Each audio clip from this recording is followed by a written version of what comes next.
How's it going, guys? And welcome to BL3's Forgotten, the series where I look at underused and not often talked about pieces of gear to determine whether or not they deserve to be remembered within the modern meta of the game or should be left behind and forgotten. Continuing with our spooky theme, today we will be taking a look at the Stalker. If you would like to farm a Stalker for yourself, the first thing that you are going to want to do is make sure that you have Bloody Harvest enabled. After that, you will want to farm both Captain Haunt and the Loot Ghost, which you can kind of do at the same time. Pick up the mission from Maurice, and when you go to collect your ectoplasm so that you can go kill Haunt, I would recommend going to one of the 3 circles of slaughter. Loot Ghosts seem to spawn here a hell of a lot, and then just do a single round, go to Sanctuary, kill Haunt, repeat until you find yourself a Stalker. The Stalker is a legendary Dahl sniper. It is locked to Cryo and is always burst fire. And similarly to the Fearmonger, it takes 2 ammo per shot. Also similarly to the Fearmonger, the Stalker fires an extra projectile depending on how many stacks of terror that you have on yourself, up to a maximum of 2, which is a little bit odd. Along with that, the Stalker does not suffer from the accuracy penalty that terror gives you, and it also has 2 firing modes, horizontal and vertical. What these firing modes are supposed to do is change your firing pattern from horizontal or vertical, but I really haven't been able to see any sort of difference with this whatsoever, no matter how many times I try it, so I don't know if I'm missing something or if I'm just blind or what, but I don't think the firing modes actually affect anything. So obviously the Stalker has really good synergy with terror builds.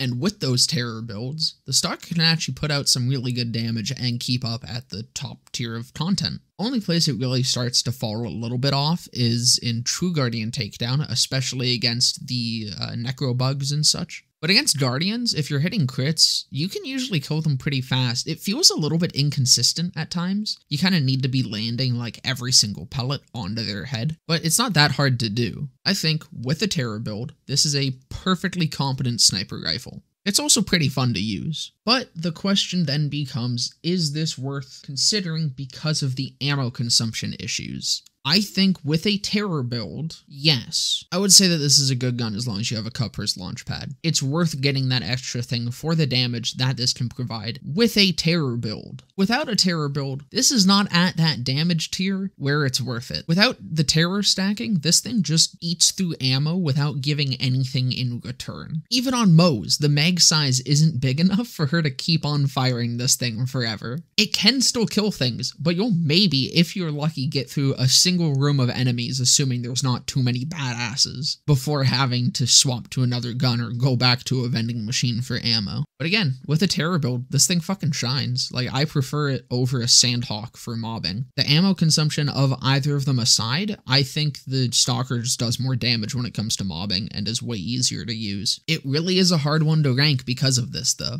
On one hand, it's complete fucking dog shit. There's no point anyone should ever use this because it's just gonna eat through your ammo and give you very fucking mediocre damage in return. On the other hand, if you have a terror build and you want a fun gun to play around with on it, this thing slaps unbelievably hard. Not as hard as the Fearmonger, but it's still good. So for most cases, I would not recommend it. If you have a good terror build though, go for it. Pick one up. It's a good gun. That's gonna about do it for this one though. I hope you guys enjoyed. Please like, comment, subscribe, all of that, and I hope to see you guys in the next one.